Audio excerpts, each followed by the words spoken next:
Assalamualaikum warahmatullahi wabarakatuh. Perkenalkan, nama saya Najwa Natasha. Saya dari Fakultas Ilmu Tarbiyah dan Keguruan, Program Studi Tadris Bahasa Indonesia dari kelas Tebindo 2. Di sini saya akan menceritakan sebuah cerita rakyat yang berjudul Batu Gantung. Pada zaman dahulu kala, di sebuah desa yang terletak di tepi Danau Toba, hiduplah seorang gadis yang sangat cantik. Gadis tersebut bernama Seruni. Seruni dikenal oleh semua orang di desa karena kecantikannya yang tiada tara. Dan Seruni juga dikenal sangat baik terhadap warga desa. Tidak hanya itu, Seruni juga sangat membantu keluarganya dalam segala pekerjaan. Namun pada suatu hari dia sangat bersedih. Seorang pria yang bernama Doli, seorang yang sangat dicintai oleh Seruni. Doli meninggalkannya untuk mencari nafkah dan ingin menikahinya. Doli berkata, "Halo Seruni, kamu tunggu di sini, jangan tinggalkan aku." Seruni menjawab, "Akan kutunggu kamu di sini." Setelah itu, ternyata orang tua dari Seruni, ayahnya sendiri pun sangat suka menangkap ikan. Tetapi pada saat itu ayahnya sangat banyak membawa ikan, tetapi uangnya hanya untuk foya-foya dan semata-mata. Pada suatu ketika ada dua laki-laki yang mendatangi Seruni. Laki-laki itu berkata, "Hai wanita cantik, di mana ayahmu?"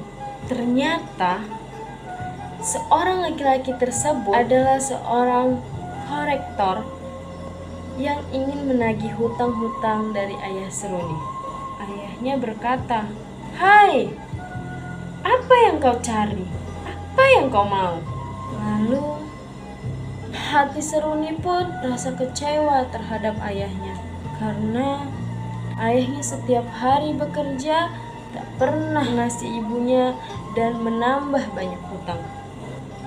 Lalu seorang kolektor tersebut berkata, "Jika kau tak ingin membayar hutangmu, serahkan gadis cantikmu kepadaku." Setelah sampai di rumah, ayah Seruni bertemu dengan ibunya.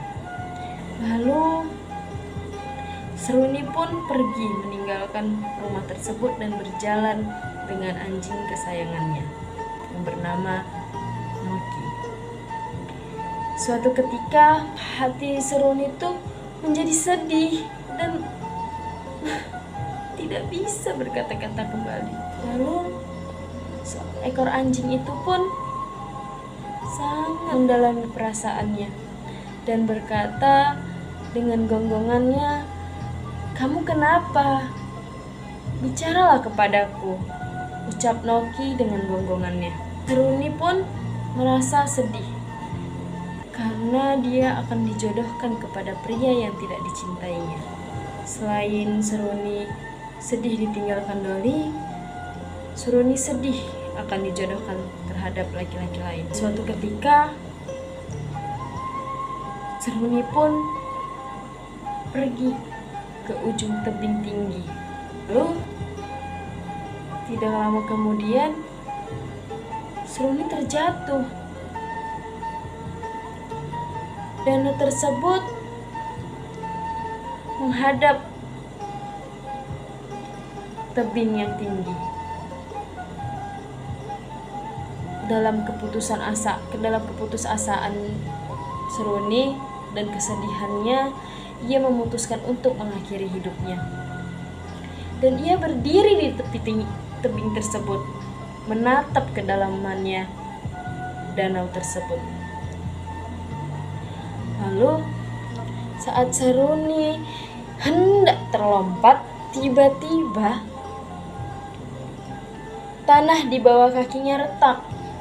Seruni terperosok ke dalam celah yang sangat dalam dan yang semakin lebar.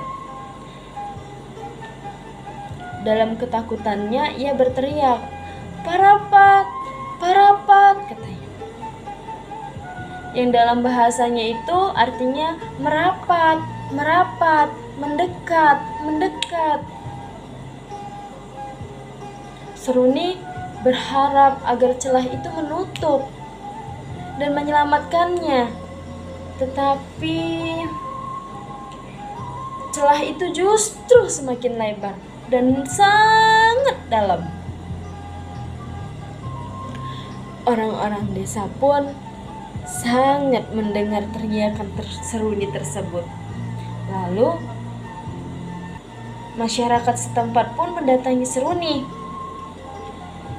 dan mendekatkan diri mereka terhadap gedung yang lebar tersebut. Mereka hanya menemukan sebuah batu yang besar yang tergantung di tebing, berbentuk seperti seorang gadis.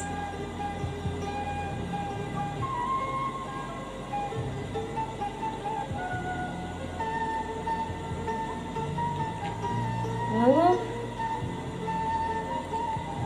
ayahnya ingin menolong Seruni dan berkata kepada ibunya, "Ibu, tolong pegang obor tersebut." Pada saat itu ayah Seruni sedang memegang obor.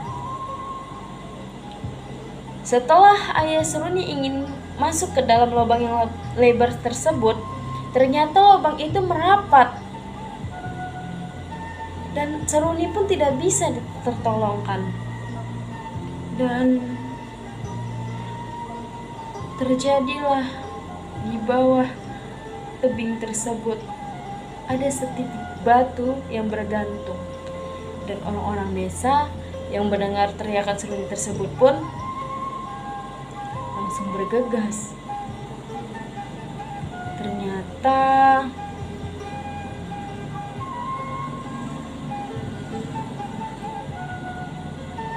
Seruni sudah menjadi batu. Batu tersebut pun berbentuk tubuh anak gadis yang sangat cantik seperti Seruni. Sejak tersebut, batu itu terkenal dengan sebutan batu gantung. Baik, terima kasih. Itu saja yang bisa saya ceritakan. Billahi taufiq wal hidayah. Wassalamualaikum warahmatullahi wabarakatuh. Bye-bye.